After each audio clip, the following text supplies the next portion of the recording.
शिव मठ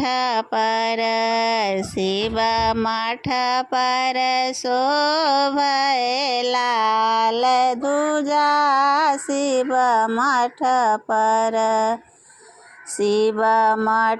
पर शोभे लाल ध्वजा। शिव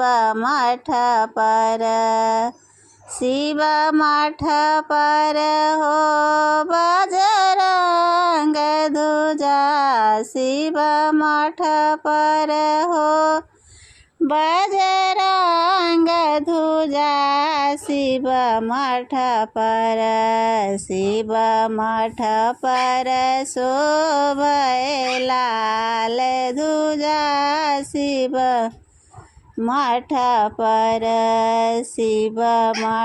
पर शोभे लाल ध्वजा। शिव मठ पर कौन शिखर पर गौरी विराजत।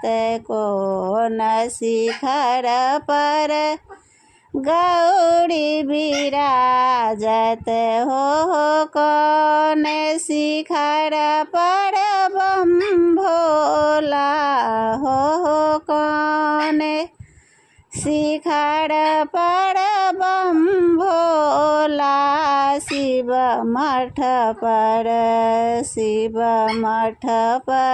शोभे लाल ध्वजा। शिव मठ पर शोभे लाल ध्वजा। शिव मठ पर दक्षिण शिखर पर गौरी विराजत। दक्षिण शिखर पर गौरी विराजत हो।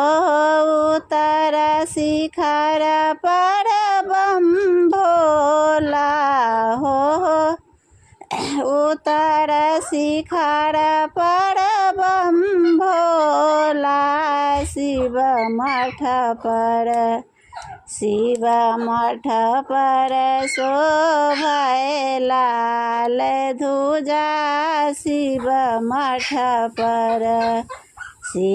मठ पर शोभे लाल ध्वजा। शिव मठ पर दक्षिण शिखर पर गौरी विराजत। दक्षिण शिखर पर गौरी विराजत हो। उत्तर शिखर पर बम भोला हो। उत्तर शिखर पर बम भोला। शिव मठ पर शोभे लाल ध्वजा। शिव मठ पर किनका के भी जैन लाली रे चुंदरिया। किनका के भी जैन लाली रे चुंदरिया हो। किनका के भी जैन सिर पगड़ी हो। किनका के भी जैन सिर पगड़ी। शिव मठ पर शोभे लाल ध्वजा। शिव मठ पर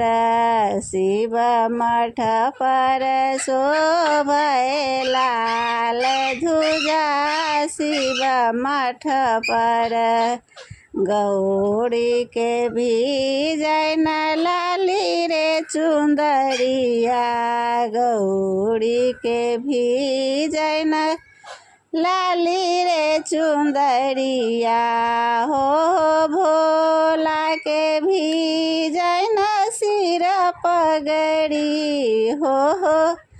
भोला के भी जैन सिर पगड़ी। शिव मठ पर शिव मठ पर शोभे लाल ध्वजा शिव मठ पर शिव मठ पर शोभे लाल ध्वजा शिव मठ पर।